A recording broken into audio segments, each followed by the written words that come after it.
moderating today's session.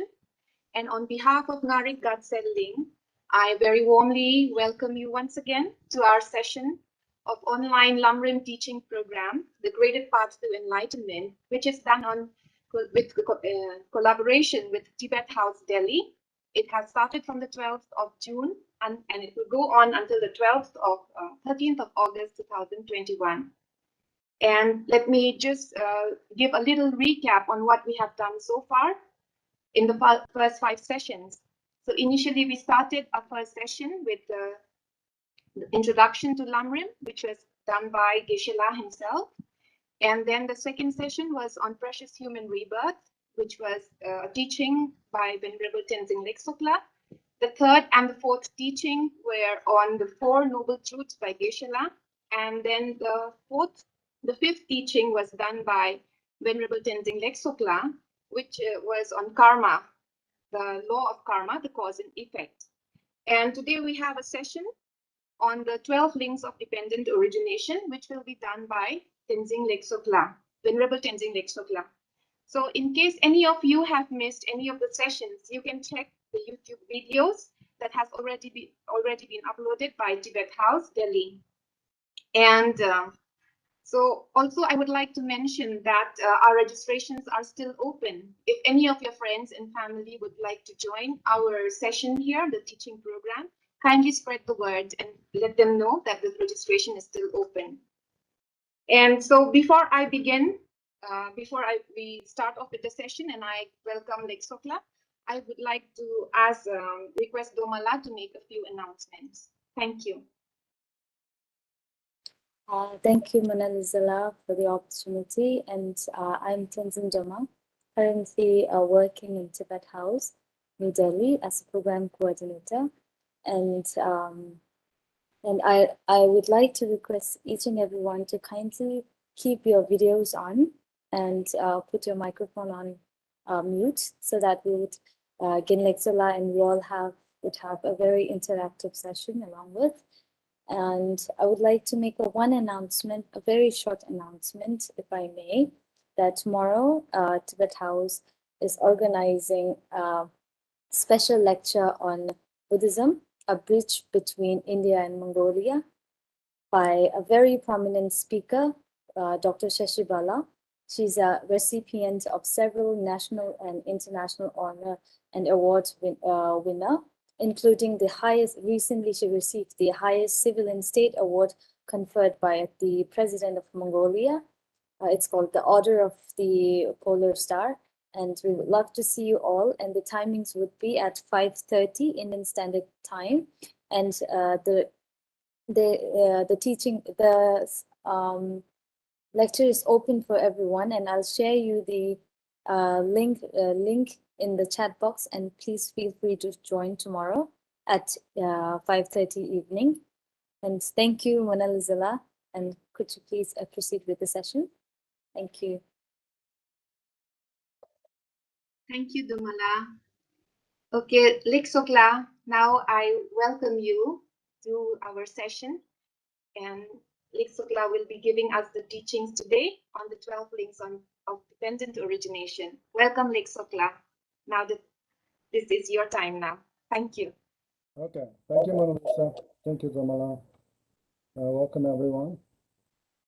So, yeah, today's session is on the 12 links. So let's generate a positive motivation first.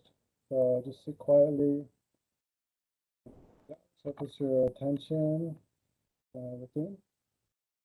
Check the state of your mind and think about why you're joining this session. So first, just get comfortable. Take a few deep breaths, relax. Try to let go of all the different thoughts. Focus your attention on your breath or your mind for a few moments to focus your attention.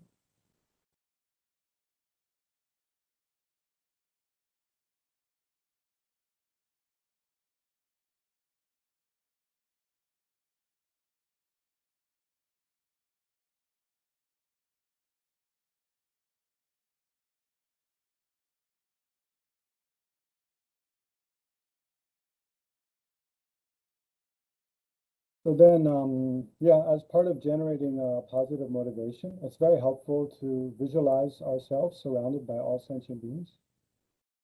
So we visualize, usually we begin with our mother and father, as they're the two human beings or two people we've depended upon mostly in life, most closely, most intimately,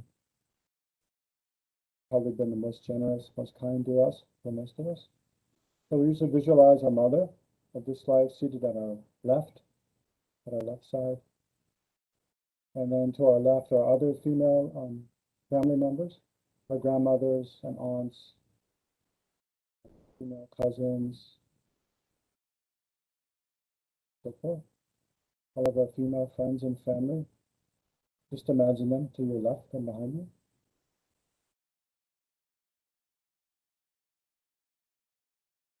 And then to your right, imagine your father of this life.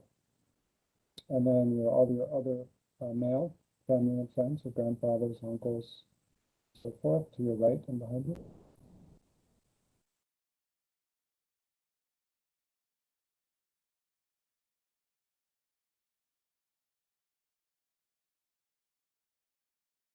And then, so these are the class of friends, or those who support us, who easily generate caring about, but have the danger of generating attachment towards.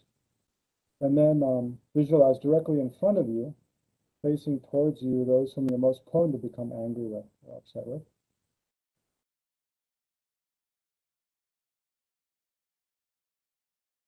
So this is a class of antagonists.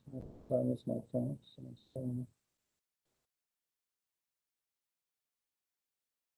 This is class of antagonists. And then visualize all the other sentient beings. So these people were most prone to become angry with them. And then visualize all the other sentient beings, 6 rounds, all in human form, seated all around us.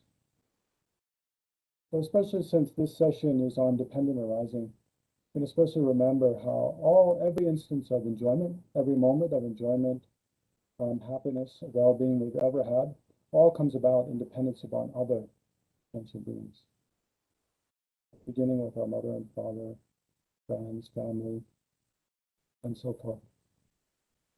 Not to mention all the countless strangers, people whom we don't know, who provide us, help us and have food, clothing, education, objects of enjoyment.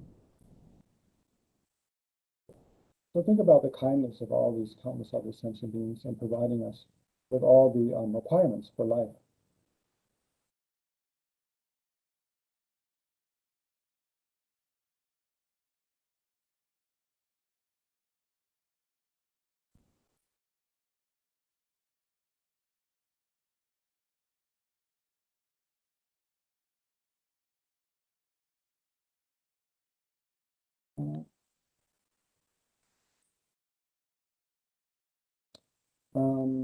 Yeah, and then in short, think how all these other sentient beings are the same as us in wishing to have happiness and wishing to be free from suffering, and try to generate attitude of love and compassion for all sentient beings. So while you're doing that, I'll try to fix my audio issue. See some in the chat.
Okay, so by whatever we do in this session, may it all become a cause to free every sentient being from suffering, especially all the suffering of samsara, and to establish ourselves and all of the sentient beings in the peerless happiness of nirvana, freedom from samsara, and also the state of full enlightenment.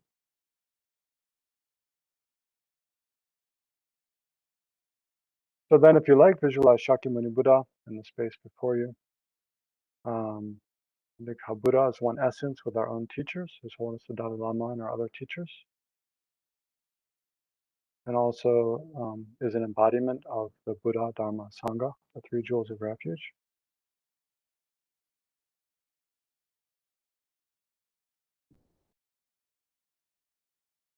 So then, if you like, as a way of going for refuge, we can recite Shakyamuni Buddha's name mantra 3 times. Taya ta maha so taya ta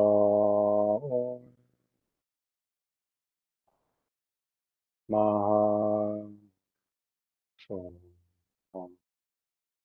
taya ta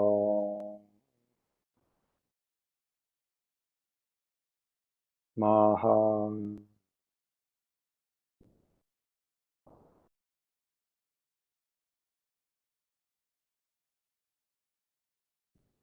Okay, so perfect now. Great. Okay, I was just going to ask you, does the sound better now?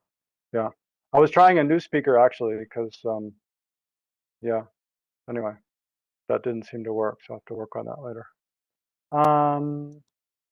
Okay, great. So we're looking today, or we're going to discuss today, the 12 links of dependent arising.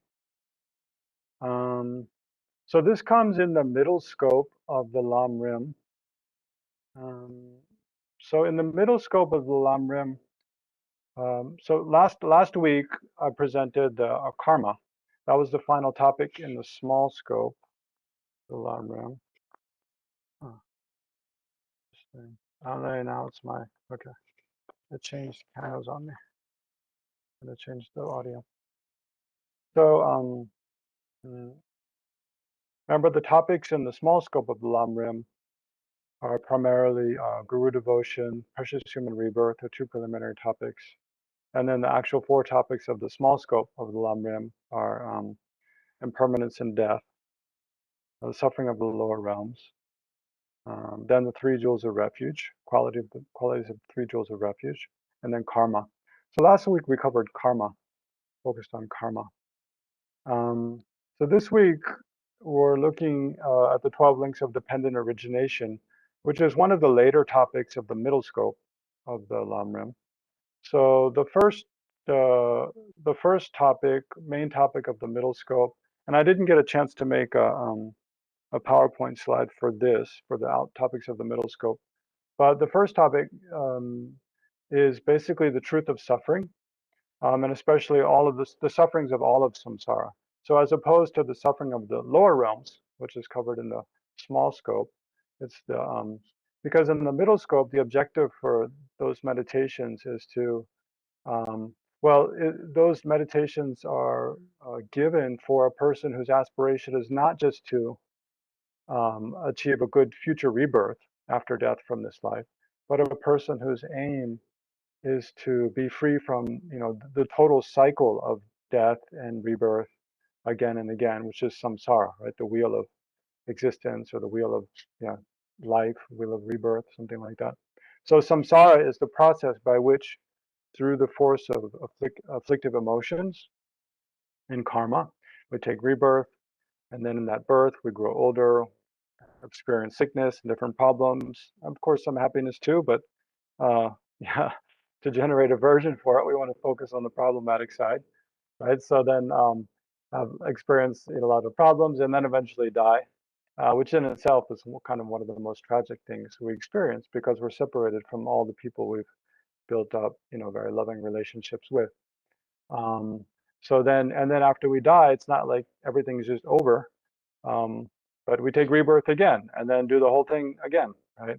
And again and again and again without end, right? So that's what samsara is. We, through the force of afflictive emotions and karma, we take rebirth and then die, rebirth and die again and again.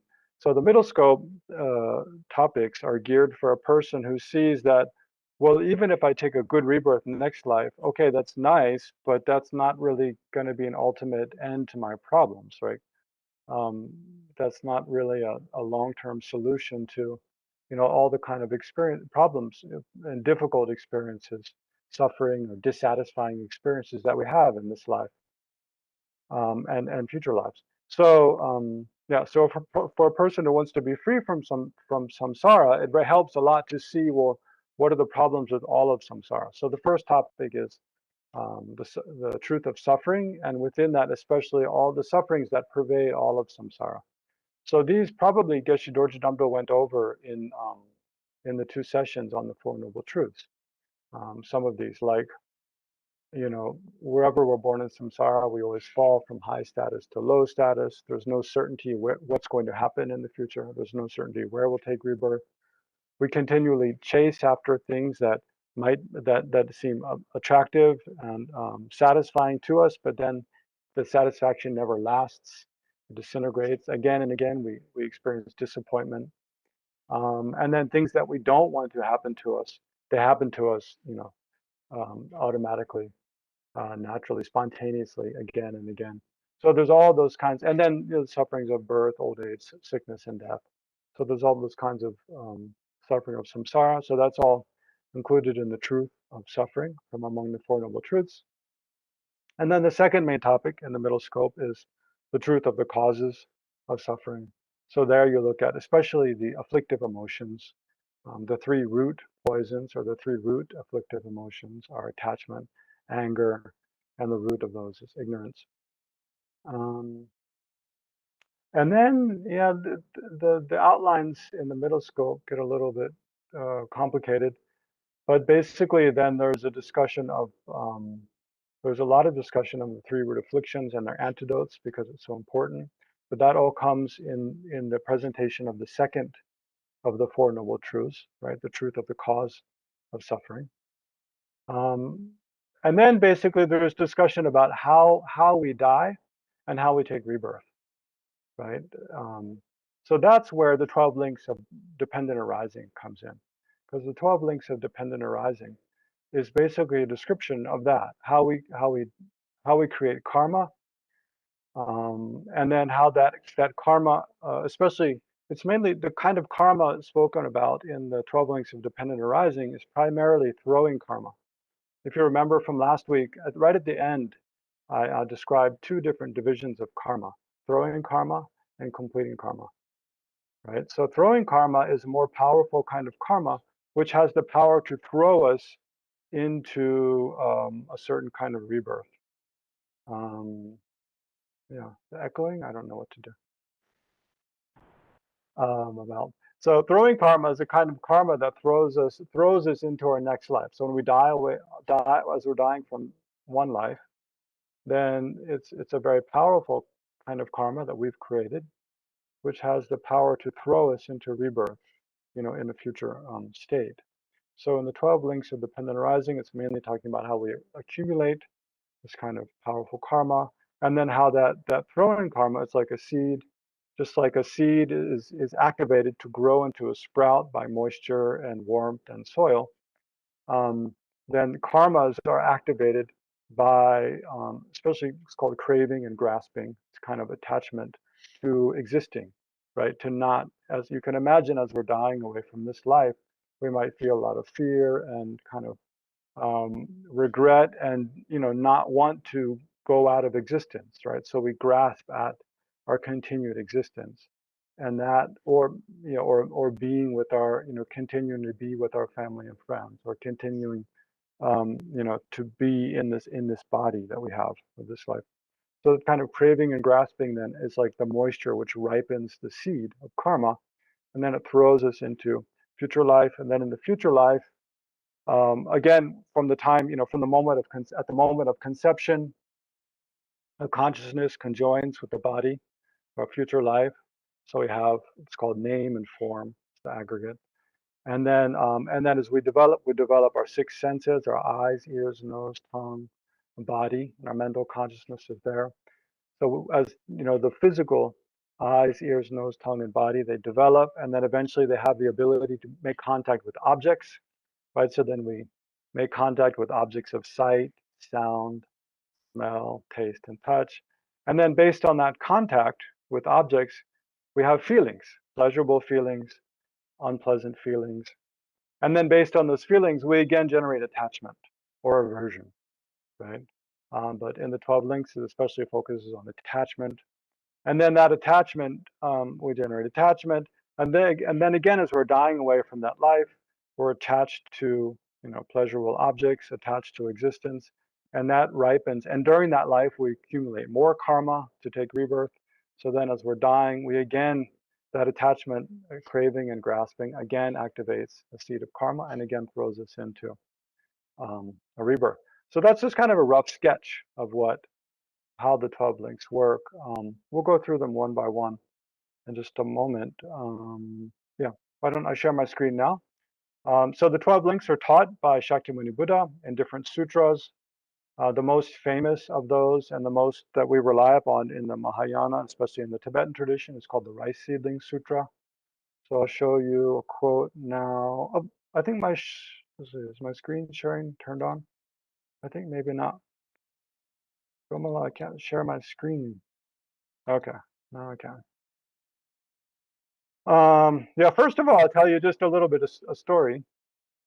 So here's a depiction of the 12 links of dependent arising. So the 12 links they start up here at, what is that, 1201, and go around clockwise. So this illustration actually was commissioned by Shakyamuni Buddha himself during his lifetime. I'll just tell you the very brief story, is that basically there was a disciple of Shakyamuni Buddha, one king, I don't remember his name, but he received a kind of very, very valuable gift from a neighboring king, like, a lot of gold and diamonds or stuff like that. And so the king thought, oh my God, I don't have enough wealth to be able to repay this gift. What can I possibly do? I'm going to be embarrassed if I don't, reciprocate this gift to this neighboring king, and then we'll go to war, because that's kind of how people did things then. So the king goes to Shakyamuni Buddha. He said, I've received this incredibly valuable gift from this neighboring kingdom. I want to maintain a good relationship with them. So what can I offer them in return? And anyway, there's different versions of how this came about, but this is one of them.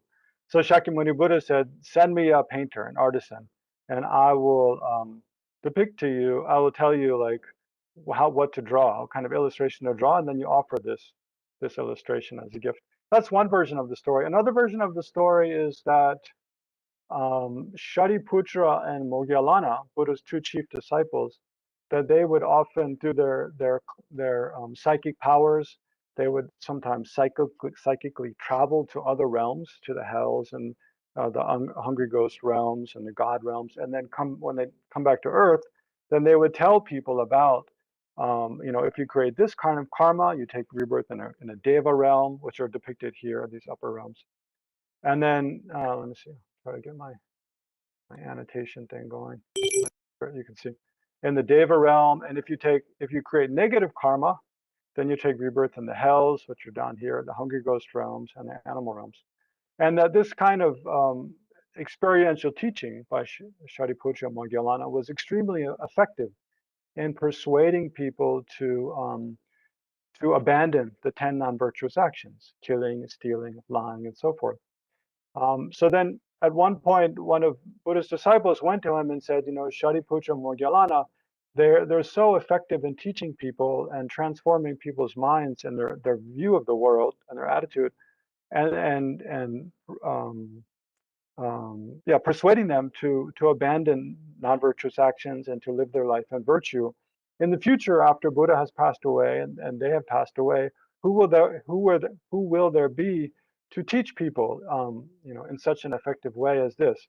So then, in response, the Buddha said, "Send me an artisan, and I'll depict. We can make a depiction of the 6 realms of samsara. And here's negative, positive karma, the 3 afflictive emotions, and then around the outside of the ring, the 12 links of dependent arising. And that image is actually here. I'll stop sharing for a moment. So this image, actually, the Buddha said, should be on the front of every temple, every Buddhist temple. So usually, if you go to any substantial Buddhist temple, I'm not sure in the Theravada tradition, because I've been to Sri Lanka and Thailand. I'm not sure if that's a custom there, but definitely among the Tibetan temples, usually you'll see that illustration somewhere, usually in the entryway to the temple, on one side or the other. There'll be an illustration of that. So that was an instruction of the Buddha to place that illustration there. So first, I'll show you oops, sorry. Okay. I'll show you a quotation from the Rice Seedling Sutra, in which the Buddha taught the 12 links of dependent arising. Slideshow. Go on. Current slide. Okay, there we go. So this is from the Rice Seedling Sutra, and this is the sutra we most commonly quote when we're want to establish a scriptural basis for the Rice Seedling Sutra. And actually, the Buddha lists out all the 12 links of dependent arising here. So he says, Venerable Bhikshus, whoever sees dependent and relative origination, so that's another, it's a synonym of dependent arising, dependent and relative origination, sees the Dharma, right? So Venerable Bhikshus, whoever sees dependent and relative origination, sees the Dharma, right? The Buddha's teaching or the truth. Whoever sees the Dharma, sees the Buddha. What is this dependent and relative origination of which I speak? It is this. Because this exists, that arises. Because that is born, this is born. Right? So these are the essential verses. Then the Buddha goes on to list the 12 links of dependent arising.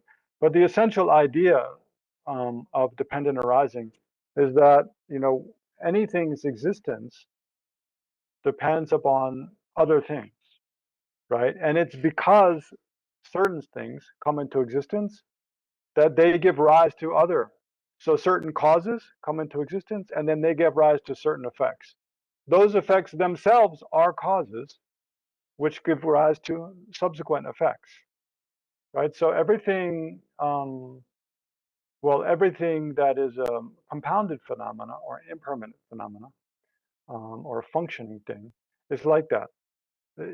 Everything arises not without causes, not for no reason at all, not through the force of an all-powerful creator, but through the force of its appropriate set of causes and conditions. So that's what, the Buddha says. There's many important messages kind of embedded in these words. Venerable Bhikshus, whoever sees dependent and relative origination sees the Dharma.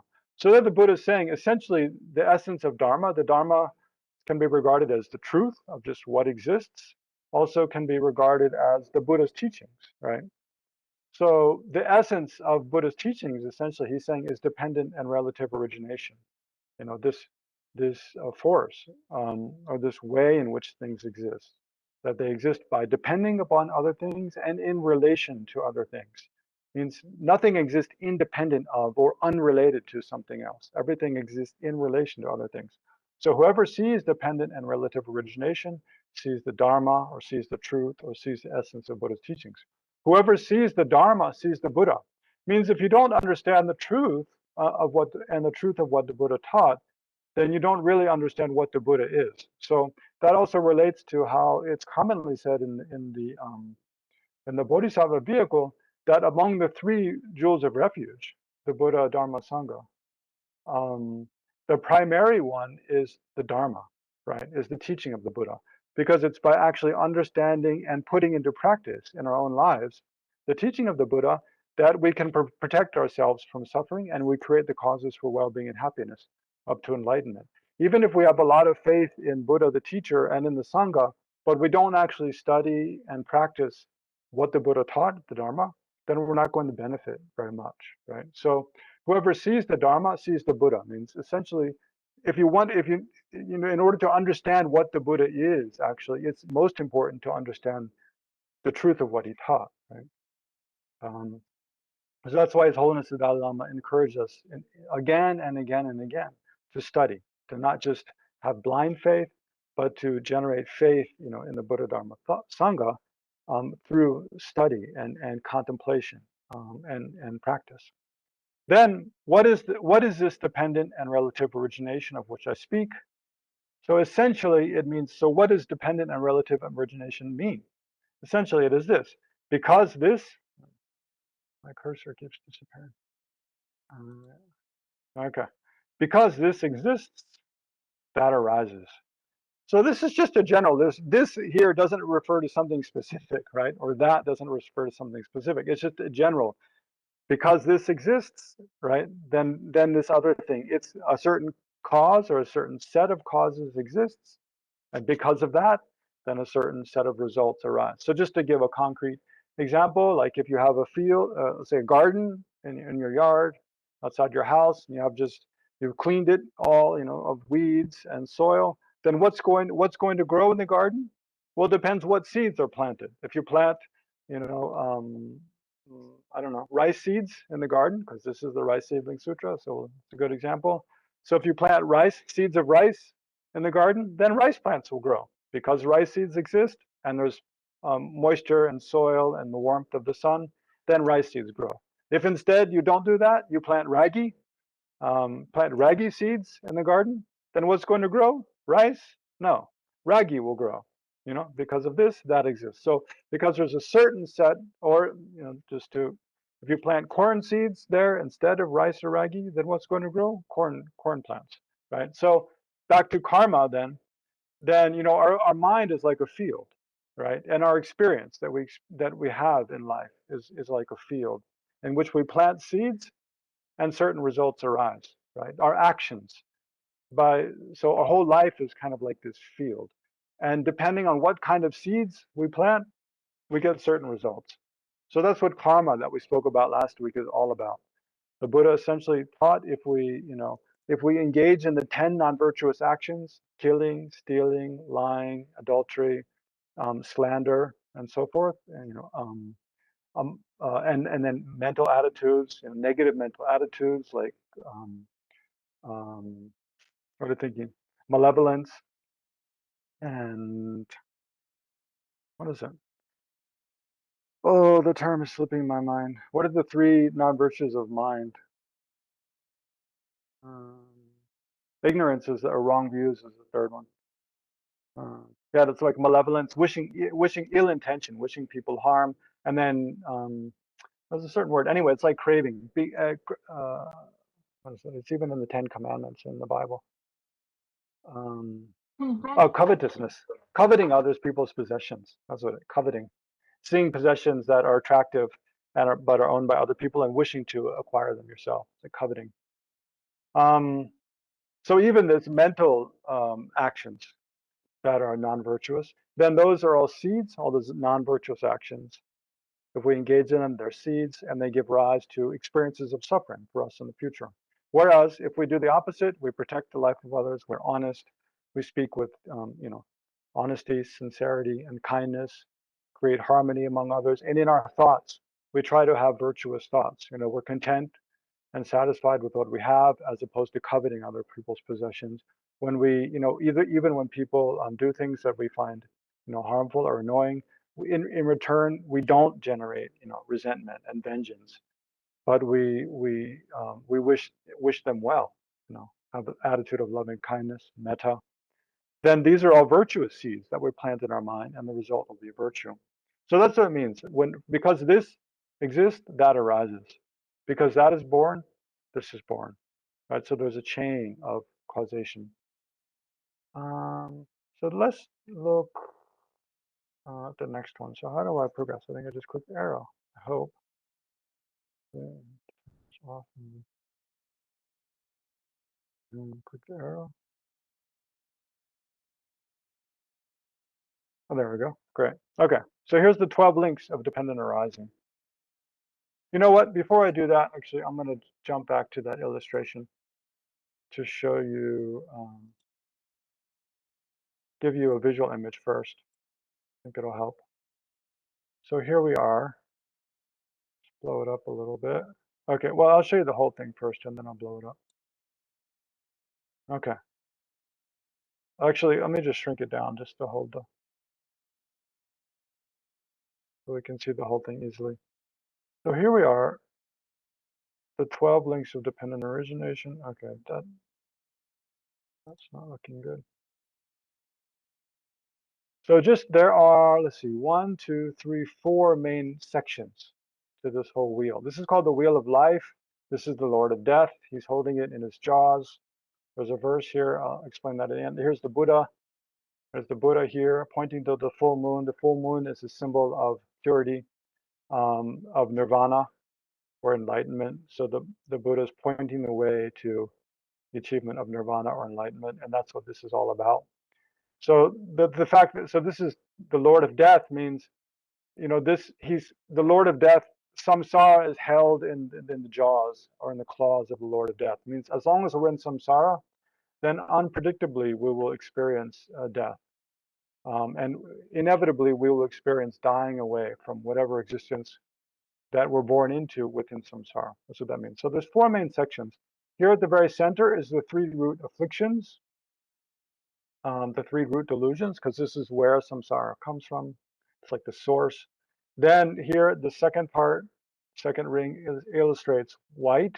There's a white and a black side, so that represents virtuous karma. Actually, it's going this way, people going up, and non-virtuous karma, people going down, these beings going down. And then the next ring out represents the realms into which we take rebirth. So this is the 6 or the 5 realms. You can divide 2 different ways. Here it's in the 5, but the God realm here can be divided into 2. There's a lower set, the demigods and the gods. Here's the human realm. This is where we are. So these together are the 3 upper realms: the humans, gods, and then demigods. And then these are the 3 lower realms here. So starting at the bottom, there's hell.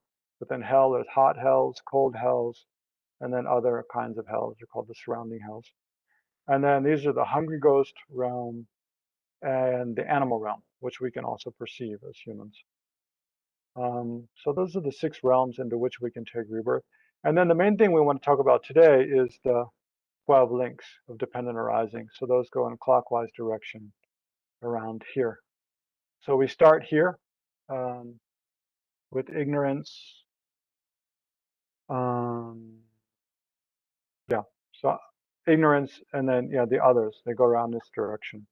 So why don't I'll just show you the list of them first, and then we can look at the illustrations of them and I'll describe what they are. So here we are, the 12 links of dependent arising. So these can be called the 12 links or the 12 factors because they give rise to one another. So the first is ignorance. So all of samsara arises from this fundamental ignorance. So this is extremely important. This ignorance. So it's called ignorance, which is the root of the 12 links. In Tibetan and in the scriptures, you see a phrase like that again and again. The Korwitsawa, the root of cyclic existence, or the root of samsara, Korwitsawa. And then there's another, well, it's a more technical term,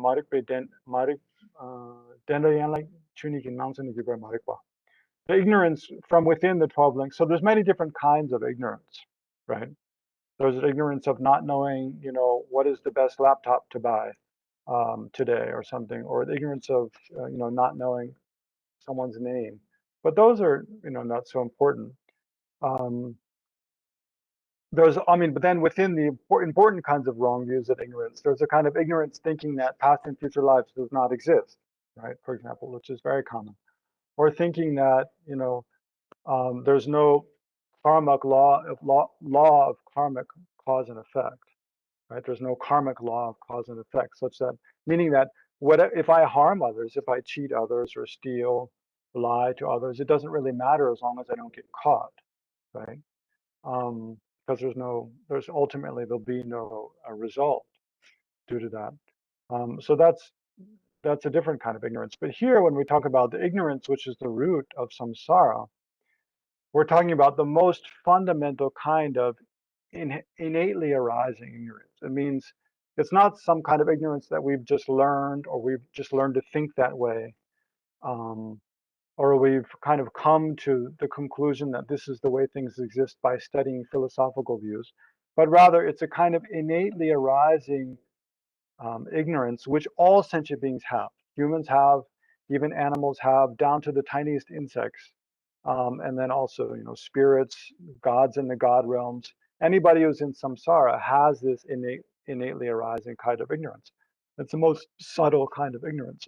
So this is what Geshe Dorje Damdra will explain, especially in the 2 sessions on emptiness.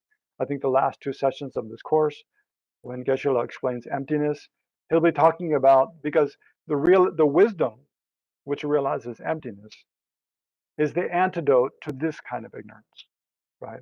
Whatever, because emptiness is an ultimate truth. So whatever is the most, we consider to be the most profound truth. So in Buddhism, it's the truth of emptiness, that everything is empty of inherent existence, in short. So that truth and the wisdom which understands that truth, it has to be an antidote to this ignorance. The ignorance which is the root of samsara, and the ignorance which is the first link in the 12 links of dependent arising, right? Because this is where all of samsara comes from, right? This first link of ignorance. So if you want to be free from samsara, you have to eventually eliminate this link, right? So then the wisdom which you generate to eliminate ignorance has to be a wisdom understanding of truth, which is an antidote, means it eliminates this kind of ignorance. So that's why this link is so important. And there's a lot of discussion about it, but to really describe it properly, we have to talk about all of emptiness, and that's not what we're here to do today. So but try to remember this during Geshe Dorje Damdra's sessions, the last 2. I'll send this PowerPoint out. You can, so you can have it, and then you need to relate the teaching's understanding of emptiness back to this. But in short, this ignorance is grasping at the opposite of dependent arising. Remember, in just the previous slide, the slides don't go unless I turn this little pen off. Okay, come on. There you go. In the previous slide, the Buddha says basically the essence of his teachings is dependent and relative origination, or dependent arising, right? So that is the flip side of emptiness, right? Why are things empty? Because they're dependently originated. They're dependently, because they're dependent arising.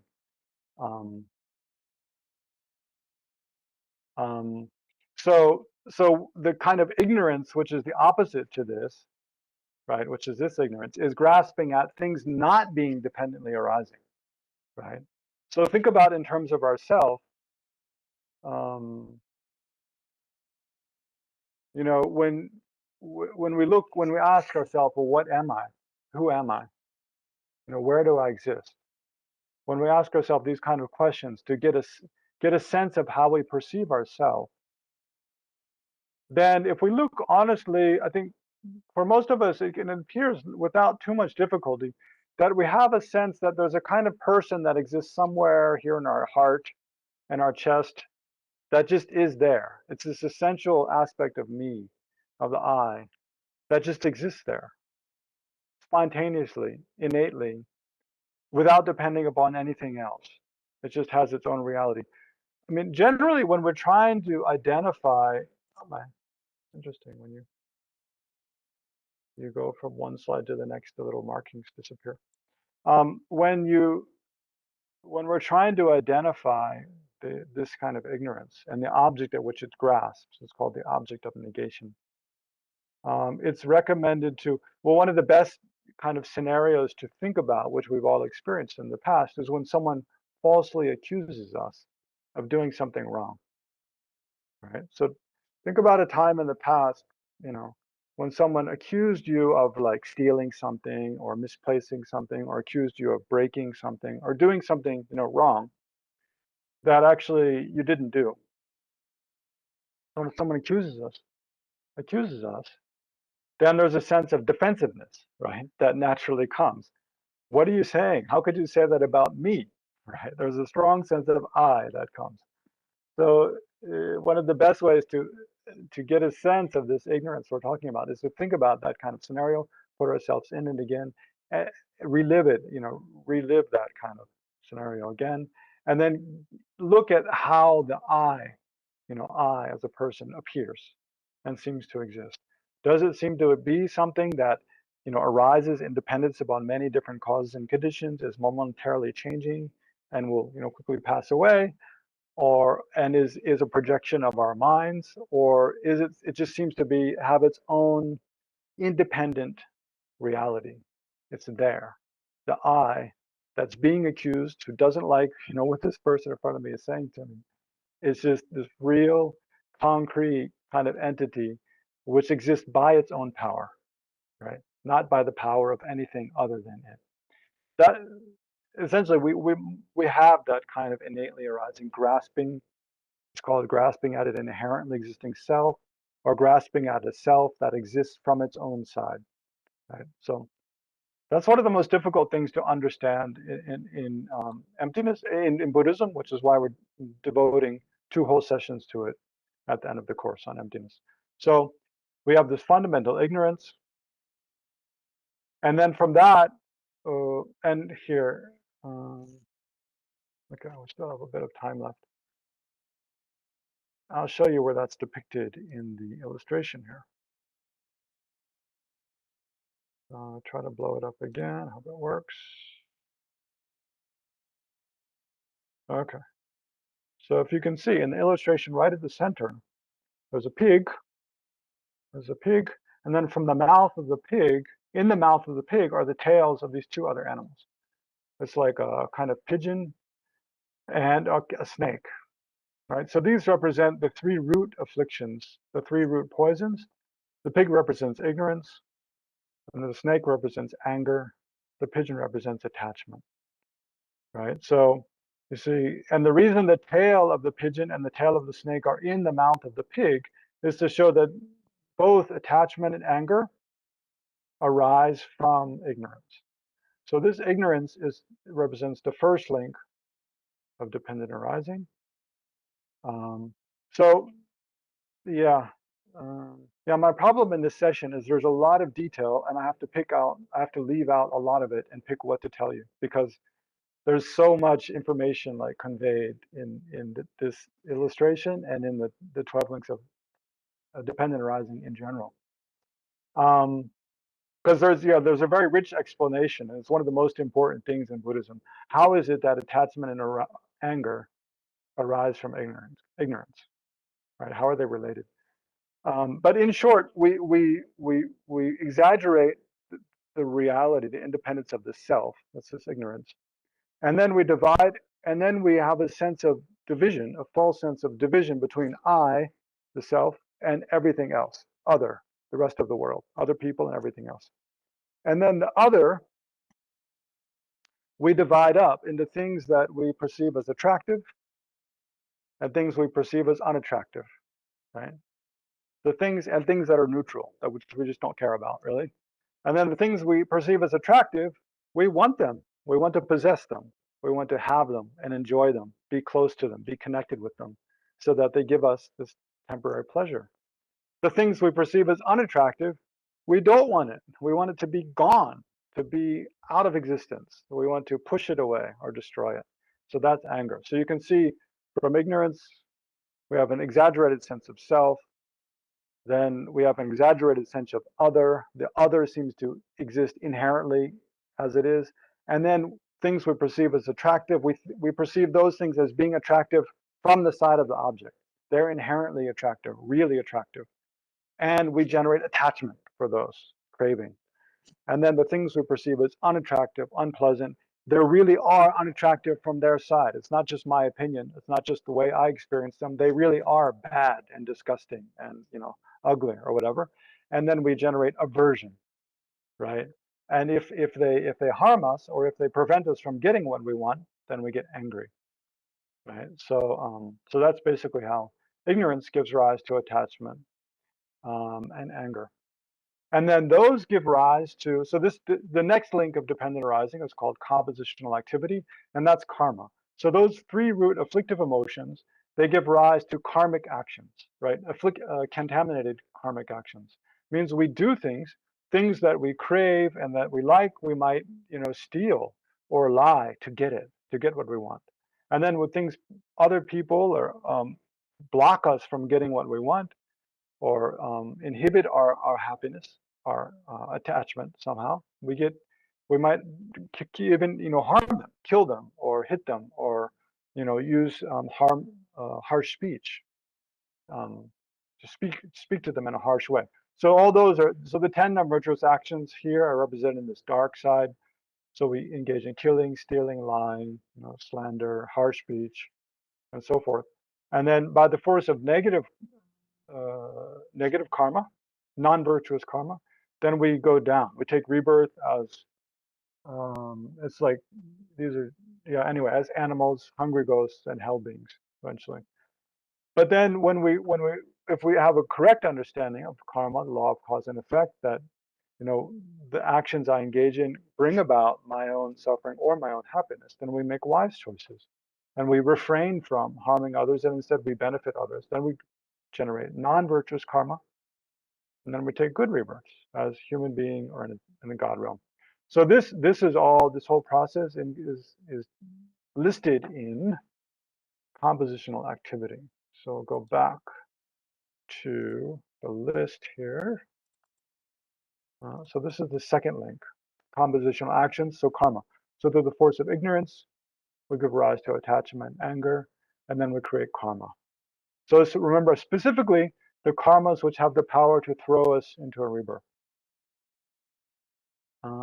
Then, okay, so this is karma. Then when that karma ripens, there's consciousness. Actually, there's two kinds of consciousness. There's a consciousness which serves as the repository for karmic seeds, and also the consciousness which actually is thrown into a rebirth, the continuum of consciousness thrown into a rebirth. That's at the time of the result. So there's a consciousness at the time of the cause, consciousness at the time of the effect. Anyway, when we take rebirth, what happens is our stream of consciousness conjoins with the body of the future life. So now we're all human beings. So how did we come into this human life? We died away from a past life. The stream of consciousness continued through the bardo. And then we had, you know, we were very fortunate to have the karma to take rebirth as a human. And so we found a mother and father, and then we entered the womb of our mother, and our stream of consciousness conjoined with the egg and the sperm cells of our father and mother at the time of conception, right? So that at that point we had name and form. Means we had name refers to from the 5 aggregates, the aggregate of consciousness, and then sorry. Name refers to, of the 5 aggregates, there's this refers to the last 4. Name refers to the last 4, which are feeling, discrimination, compositional factors, and consciousness. Those are they're all forms of mind. Form refers to the body aggregate. So at the time of conception, we have these 2, the 5 aggregates essentially divided into, the last 4 are name, and the first one is form. And then as we develop in the womb, we develop eyes, ears, nose, tongue, and body, so that we're able to, the 6 sense spheres. So the 5 sense consciousness, and then the mental, the mind. So then we're able, as we develop those, then gradually we're able to experience sounds, visual objects, smells, tastes, and tactile sensations. And then we make contact with the objects of those 6 sense spheres. All right. So just to jump See if I can just change content within. Okay. Okay, just to jump back to this diagram here. Oh, that seems to have a funny kind of hue. You can see the diagram now, right? Yeah, okay. Great. So here in the Wheel of Life, this is ignorance. Let me see if I can blow it up a little bit so you can see it. Yeah, blow it up. Okay. So ignorance is represented by a blind man. Ignorance leads us blindly.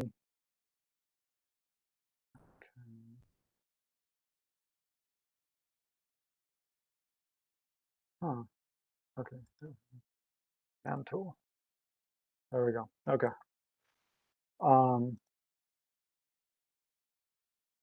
Ignorance is represented by a blind man.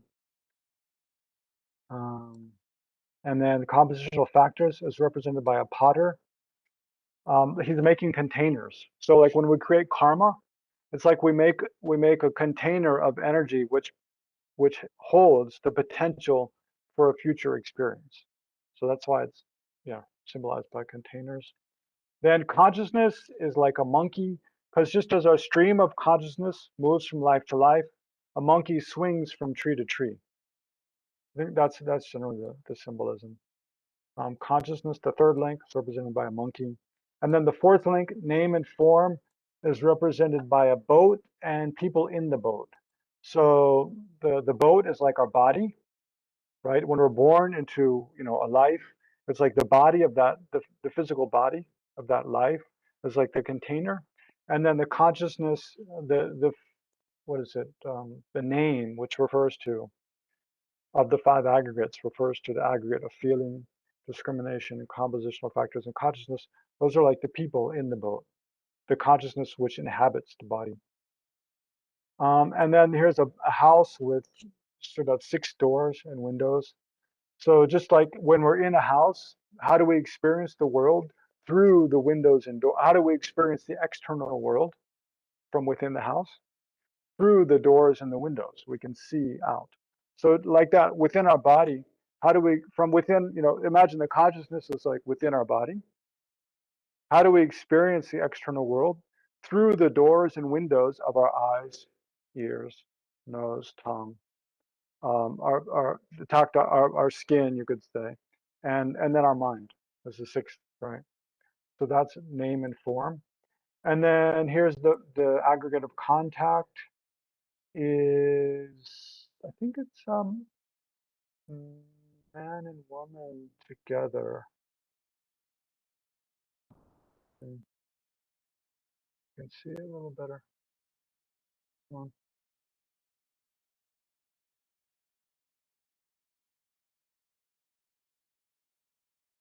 Yeah, I think it's a man and woman, so making physical contact. And then so through contact we have we have contact with pleasurable objects for which we feel pleasure, unpleasurable objects through which we feel pain. So the next link is the link of feeling. So here's feeling is represented by a person with an arrow stuck in their eye, because it's feeling. Unpleasant feelings, of course, are immediately painful. Even pleasant feelings, they give rise. They're actually in the nature of the suffering of change, right? They give rise to disappointment and longing and craving, right? Which is, so they give rise to unpleasant feelings. Yeah, so that's the link of feelings. Then, I better skip back because I'm getting ahead of where we were before. So I'll just change my content.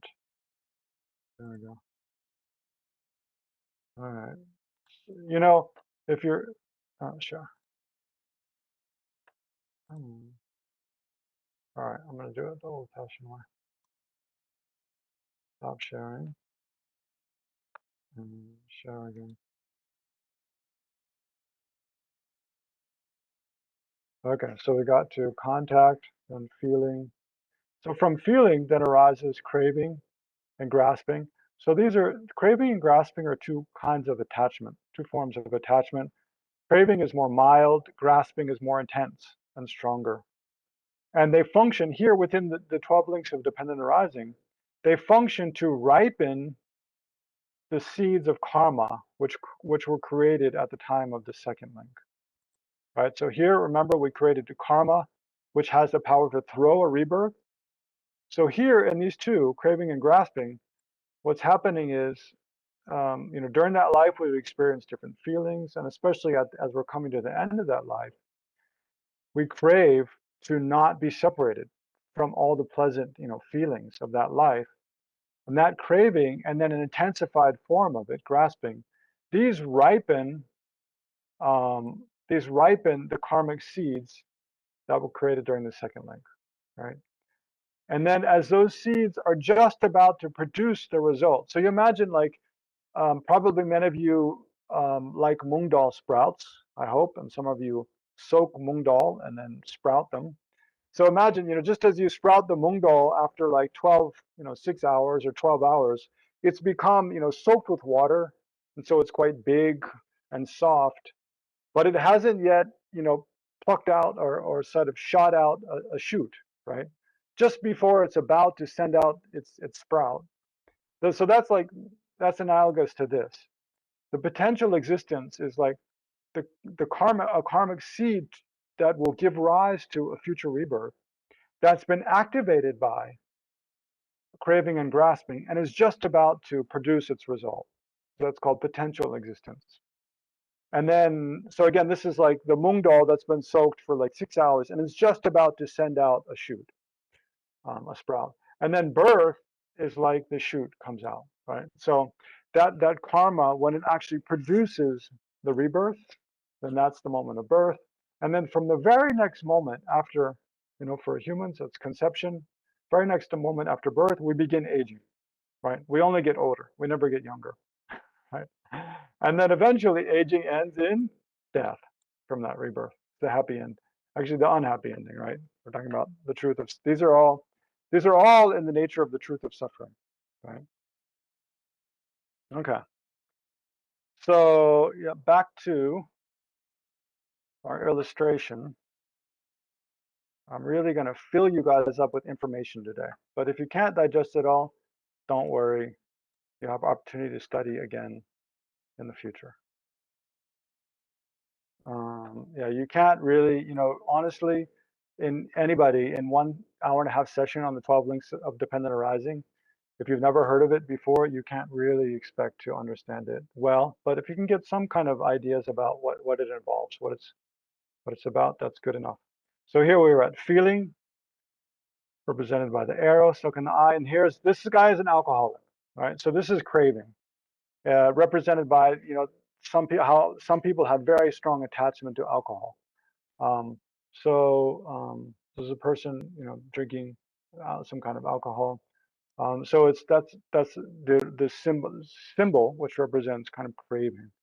You know how you're attached to something, even whether it's chocolate or coffee or cigarettes or whatever, you crave it, right?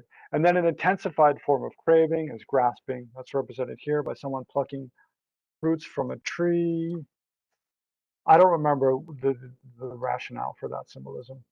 And then birth is represented by, no, this is becoming, right? So it's a man and woman sleeping together and kind of providing the conditions for someone's karma to take rebirth as a human.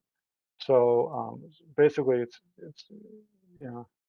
kind of represented, yeah, man and woman sleeping together, that they're just about to give rise to a birth. And then birth is represented by a woman giving birth here.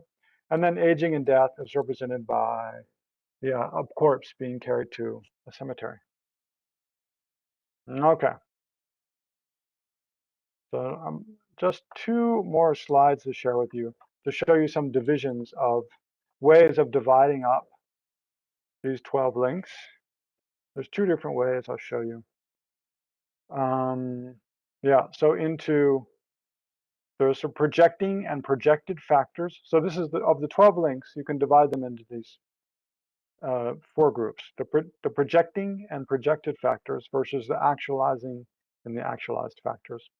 So in the projecting factors, there's ignorance, compositional factors, it's karma, and the consciousness, which contains the seeds of the karma. So think about when we create a karma that has the power to project a future life, we do so through the force of ignorance. We create this karma which has the power to throw or project a future life. And the karmic seed is stored in our consciousness, in the stream of consciousness. And then what is it that seed has the power to project or to throw? What are the factors that are projected? So factors is, another term for links here. Oh, sorry, I'm getting ahead of myself. So that karma has the power to give rise to basically a set of 5 aggregates of a specific life. So the body and mind of a specific life, then the 6 sense spheres, then the contact, those 6 sense spheres contacting objects which are pleasurable or unpleasant, and then those giving rise to to feeling. So that's what is projected by the karma. So then actualizing, the other two, actualizing and actualized factors, are talking more about these are the 3 things that, remember, craving and, I put carving, it's craving and grasping. These are the 2 forms of attachment that ripen the seed. And then existence is the fully ripened karmic seed. And then what does that seed give rise to? Is birth and aging and death.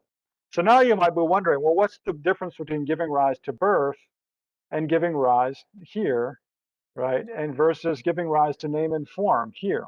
Actually, it's the same thing, right? So within the 12 links of the dependent arising, and this is what makes it really confusing, is that they're not totally sequential, right? Actually, there's 2 sets of links that interact. So actually the link of birth of one set occurs at the same time as the link of name and form of the same set, right? So this is really a little difficult to get your head around. So I won't spend much time on it now, but just keep that in mind. And then from birth, so there's birth, name, and form. They happen at the same time. Then we develop in the womb, 6 senses. We contact objects. We have all different kinds of feelings. So all of our life happens during the link of feeling and aging, basically, and then ends in death, right? But just before death, then, and during that life, we create more, we have ignorance still. We create more karma. And the karmic seeds are stored in our consciousness. And then as we're dying away, because it's in relation to feeling that we generate craving and grasping. Again, craving and grasping, right, arise. Again, they activate a karmic seed. Again, we take rebirth. So something like that. And then I'll just show you one more division here. So there's this quotation by Nagarjuna from he has a commentary on this whole process called The Heart of Dependent Arising. And he says, from the 3 arise the 2, from the 2 arise the 7, and again from the 7 arise the 3. The wheel of existence itself repeatedly turns. Right? So basically he divides the 12 links of dependent arising into 3 groups. Afflictive factors, which are afflictive emotions, right? Then the karmic factors, the things which are precisely karma, and then the effects of those, the things which are the truth of suffering, that are the effects of those afflictive emotions and karma. So of the 12 links, the first, ignorance, and then craving and grasping, which are the 8th and 9th, I think. Anyway, ignorance, craving, and grasping, they're all forms of afflictive emotions, right? Craving and grasping are forms of attachment, and ignorance is just ignorance. And then the second link, compositional activity, and then the potential existence, which is the 10th link. These are different forms of karma, right? This is a new compositional activity is a newly created karma. Potential existence is that karma that's been activated and is about to produce its result. And then the other 7 links,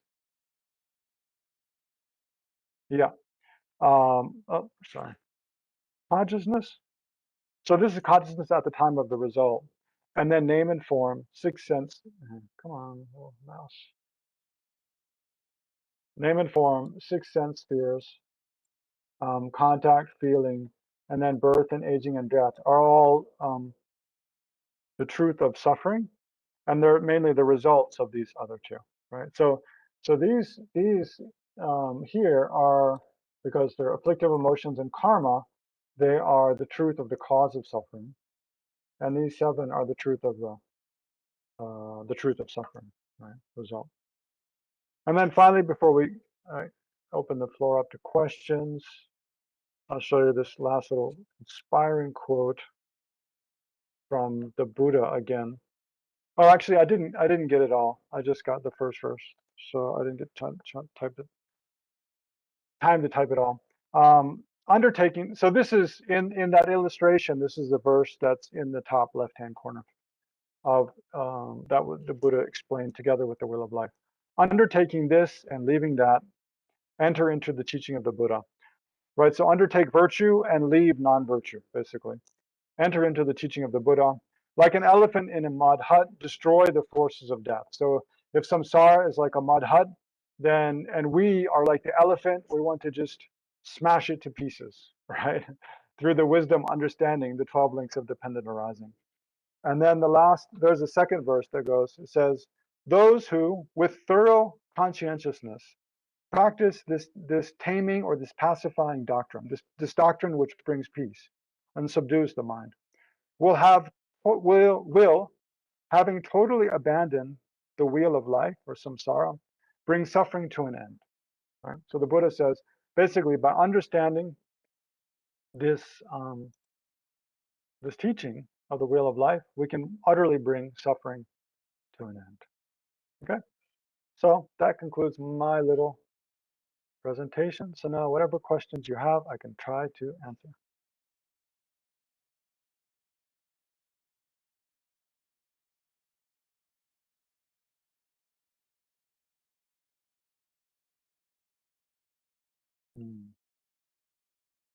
Okay, any questions? Come on, you guys can't have understood all of that. Okay, Abelardo? Thank you very much for the excellent presentation. Could you please put back on the chart of the heart of dependent arising? You went pretty quickly through that, so I'd like to see it again. Right, yeah, sure. Thank you.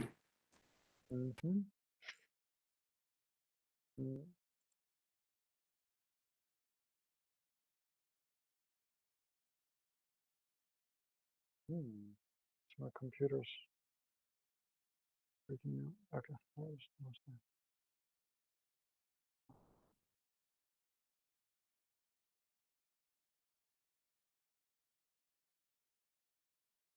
Oh, I'm going the wrong way. I wonder.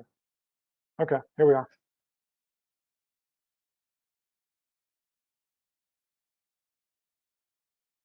So, what's your question? Oh, you just wanted me to put the chart back on. Is that it?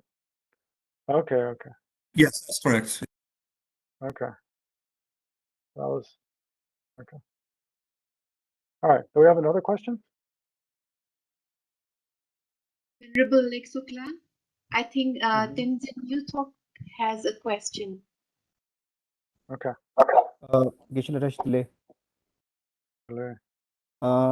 Geshe-la, our main aim is to get freedom from the wheel of samsara or life, from samsara, sorry.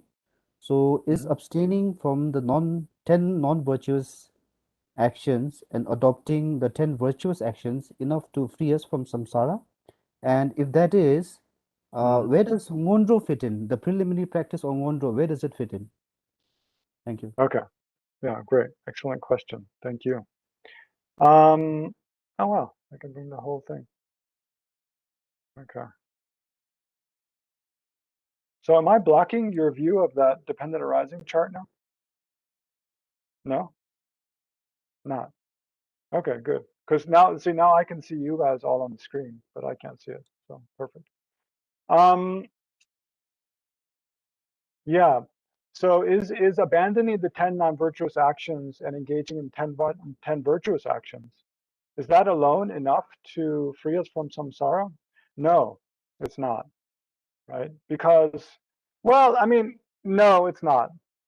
The doubt comes because the main thing that will free us from samsara is the wisdom, understanding, dependent arising, and emptiness, right? Mainly wisdom realizing emptiness, and the best way to realize emptiness is through the sign dependent arising, because of the reason dependent arising. And a doubt comes because within the 10 non-virtuous actions, what's the 10th? Wrong views, right? So the view grasping at inherent existence or an inherently existent self is a kind of wrong view. So, but within the 10 non-virtuous actions, when we talk about wrong views, it's mainly talking about the view that past and future lives do not exist, and that the law of karma does not exist. That's mainly what we're talking about. So just recognizing that past and future lives exist, and that there is a law of karma, that will not free us from samsara, right? So we have to eliminate the wrong view, grasping at inherent existence. So if you include that as among the 10 non-virtues, then yeah, you could say that. But really, abandoning the 10 non-virtues and using our life to engage in virtuous actions is practicing ethical discipline, right? The higher training in ethics. So the real method to be free from samsara is the 3 higher trainings, right? Among the 3 higher trainings, the first is the higher training in ethical discipline, right? Because it brings peace to the mind. Based on having, leading an ethical life, there's some kind of natural peace that comes. We have contentment with who we are and how we lead our life, right? So there's some kind of peace in the mind. We don't have to worry about like if the police are going to catch us or if someone's going to find out that I lied about this or that or whatever. We don't feel the guilt or shame or something about things. So there's some kind of peace in the mind from leading an ethical life. On the basis of that, we can generate a concentrated mind, right? Good mental concentration. And then we can use the mental concentration to deeply think about things, and especially to deeply realize the truth of dependent arising and emptiness. It's that deep realization of emptiness which will actually free us from samsara. So how do the mudras or preliminary prayers, mudras is Tibetan for preliminary prayers or preliminary practices, like 100,000 mandala offerings, 100,000 prostrations, reciting the Bodhisattva mantra 100,000 times, making 100,000. They're usually in sets of 100,000 satsas and so forth, although it's not a fixed number.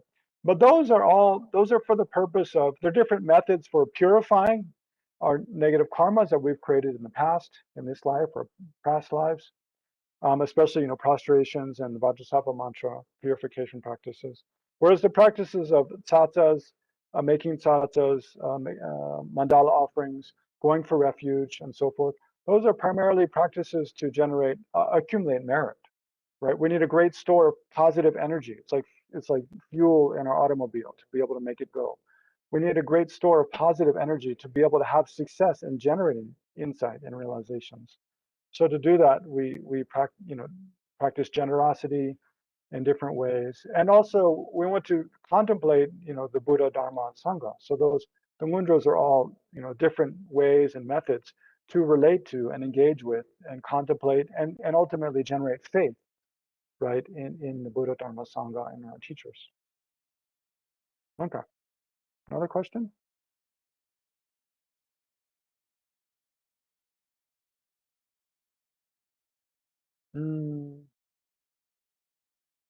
Okay.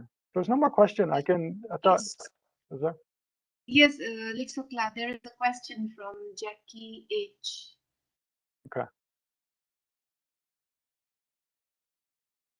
Consciousness, I had 2 quick questions. The consciousness on the 3rd, how is that different from the consciousness of the aggregates?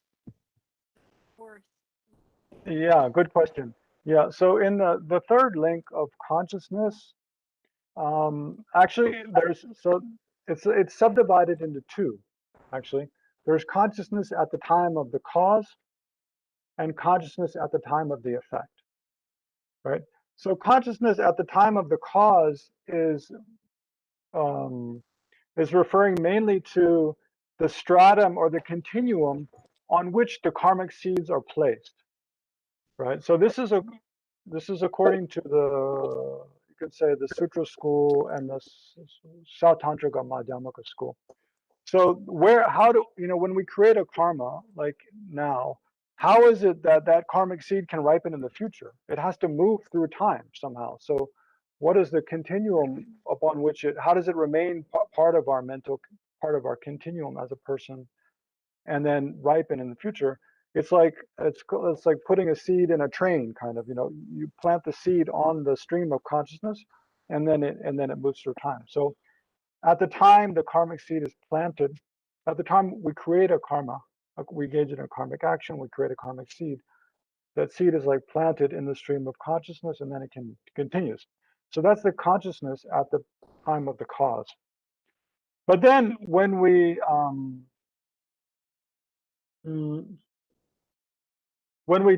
just before we take rebirth, there's also a stream of consciousness that then enters into that rebirth, right?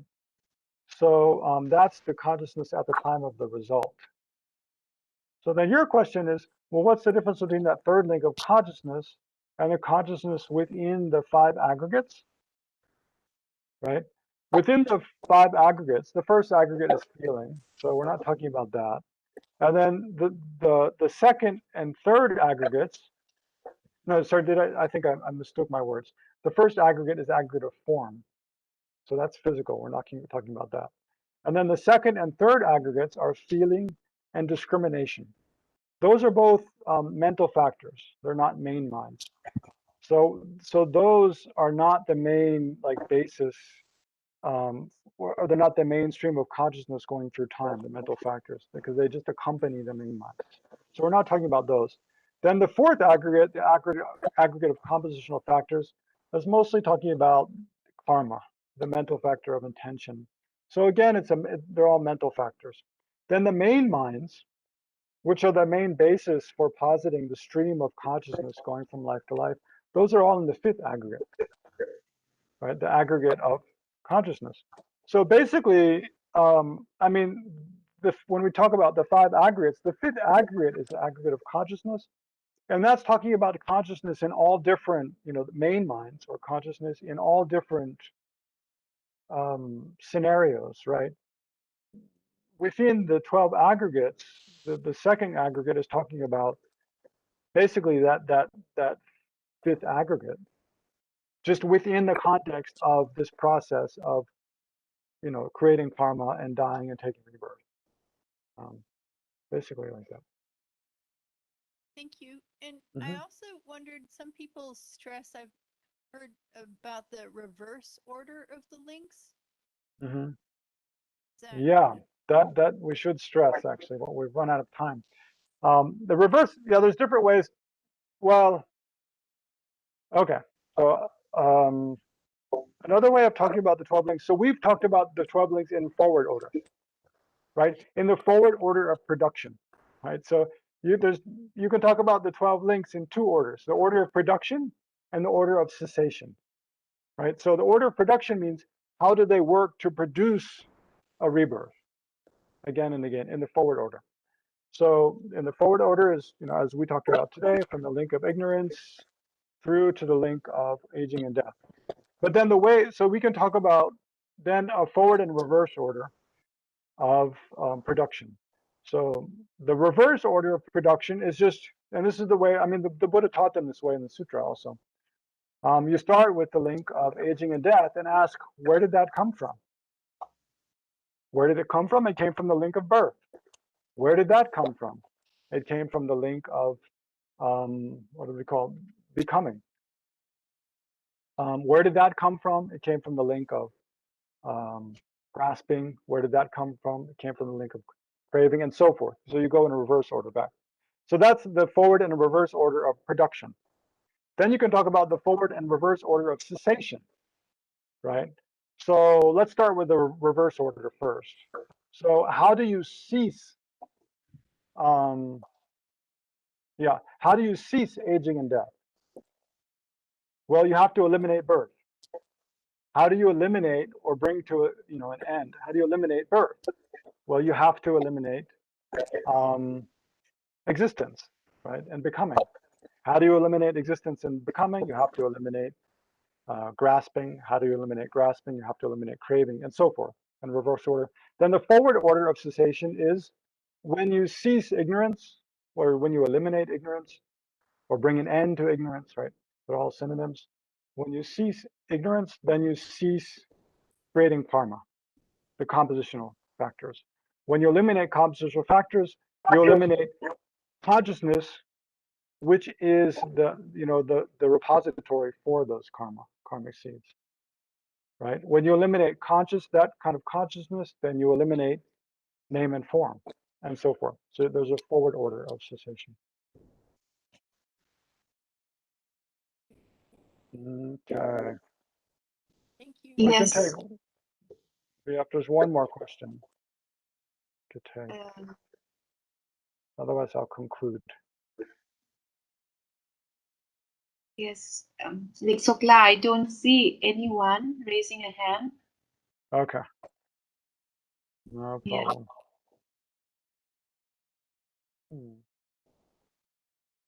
problem. Okay. So to conclude, why am I I'm still sharing my screen? All right.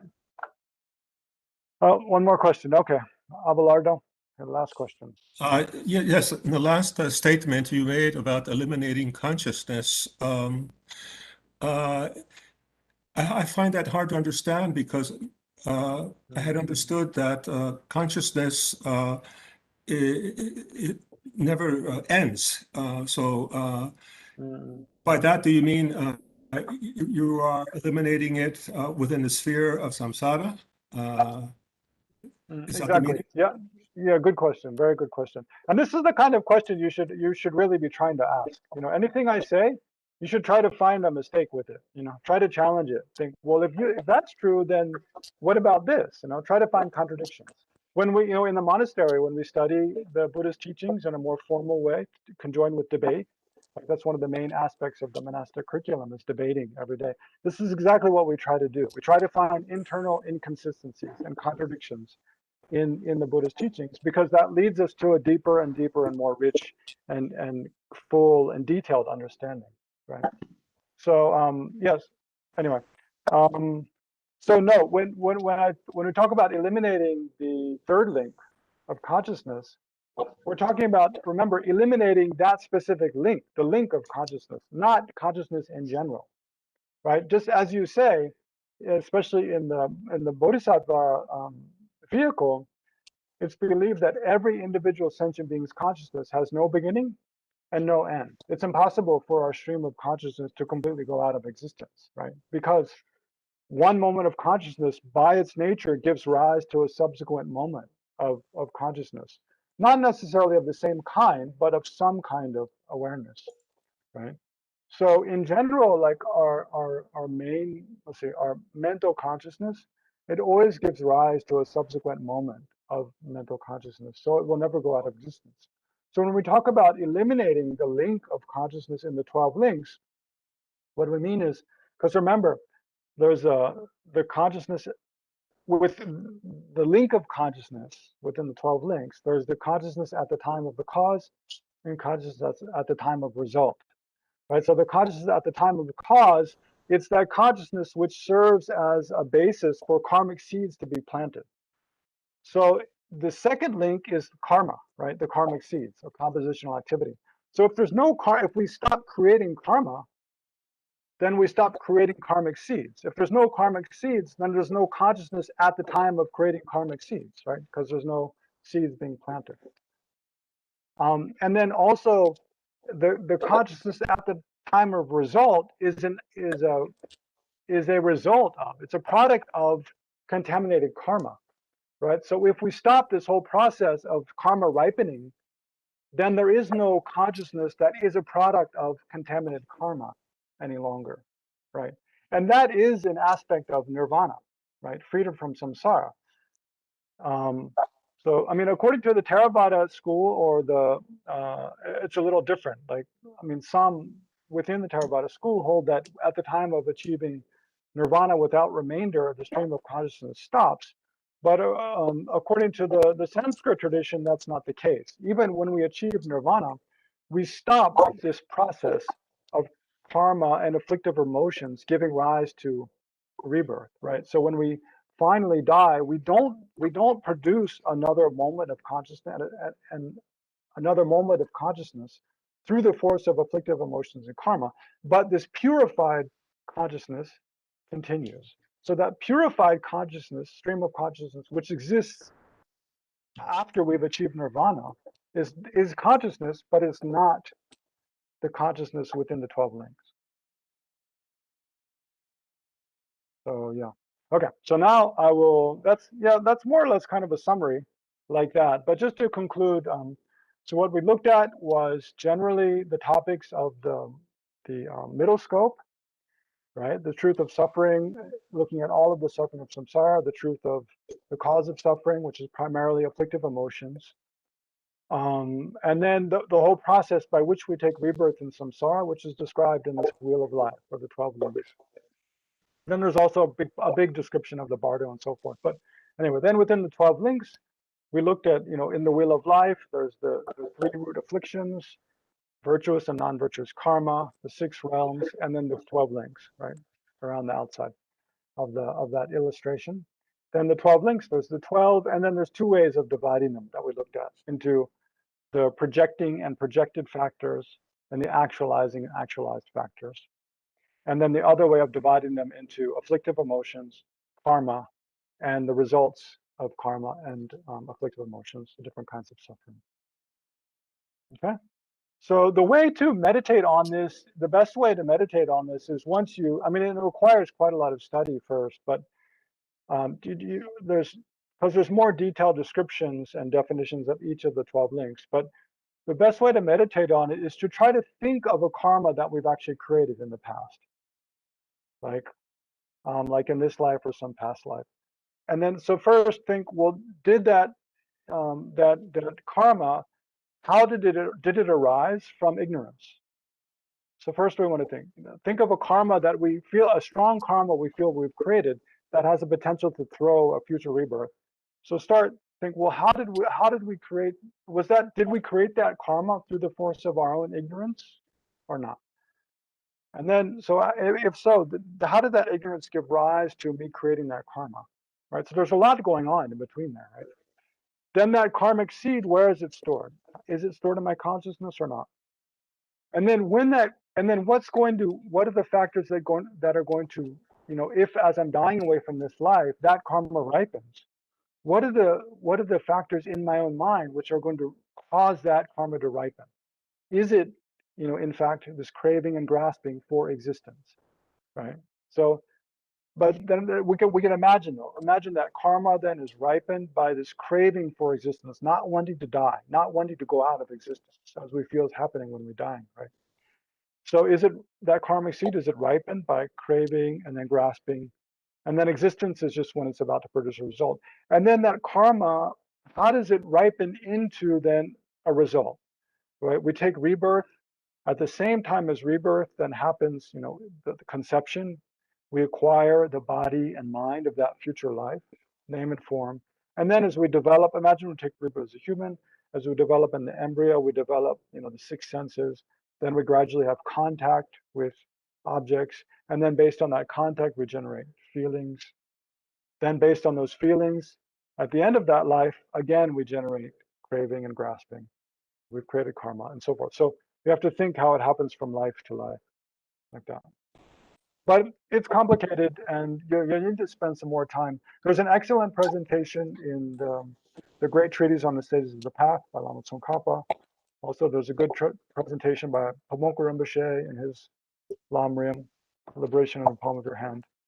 And I'm sure there's some other good presentations around, but I haven't put together a list of books. So if you're interested, though, it's very worthwhile studying. And you can consume, I mean, all the meditations in the entire Lam Rim can all be done within the context of the 12 links, dependent arising. So that's one way to organize.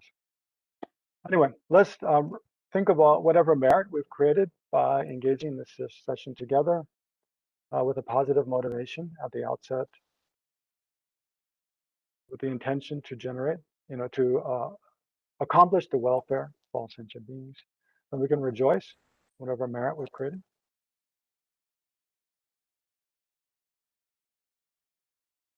And rejoice in the merit created by Shakyamuni Buddha and all the Buddhist masters down to His Holiness the Dalai Lama in the present day, that they create by teaching and guiding countless sentient beings such as ourselves.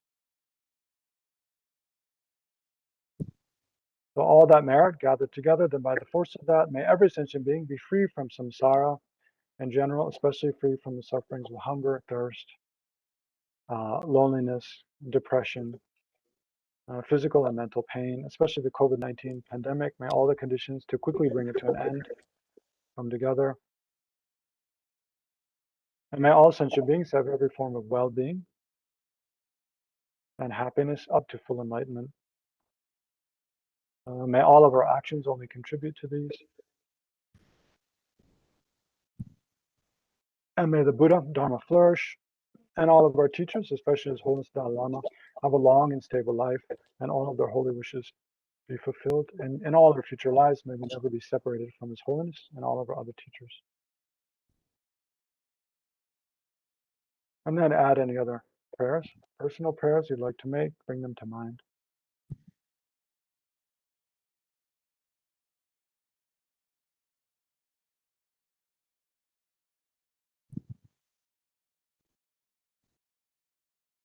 So may your own prayers and aspirations also be accomplished. Okay. Thank you very much. Thank So you back so over to you, much. Mona Lisa. Yes. Thank you so much, Legtsok for such a wonderful session on 12 links of dependent origination. It was very concise and very nice. Thank you very much for being with us. And also, I thank all the participants who's joined us today and Tibet House team. And also, before we end, I would like to make a reminder again that next week we do have a session again with Venerable Legtsok on Bodhichitta.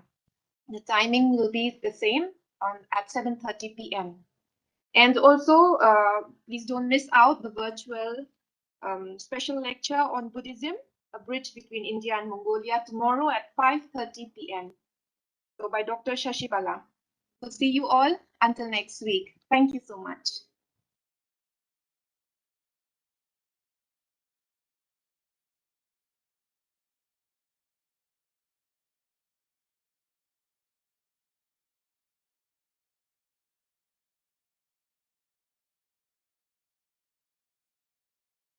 Legtsok, couldn't hear you.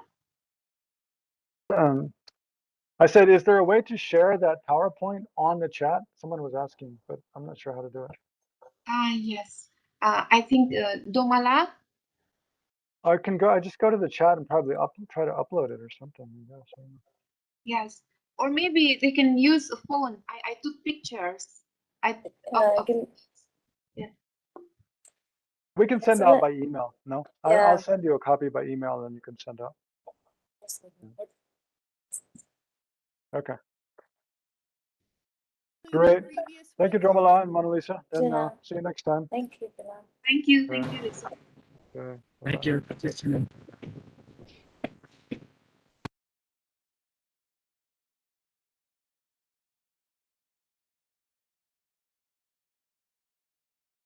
Okay, bye-bye, everyone. This is our end of session.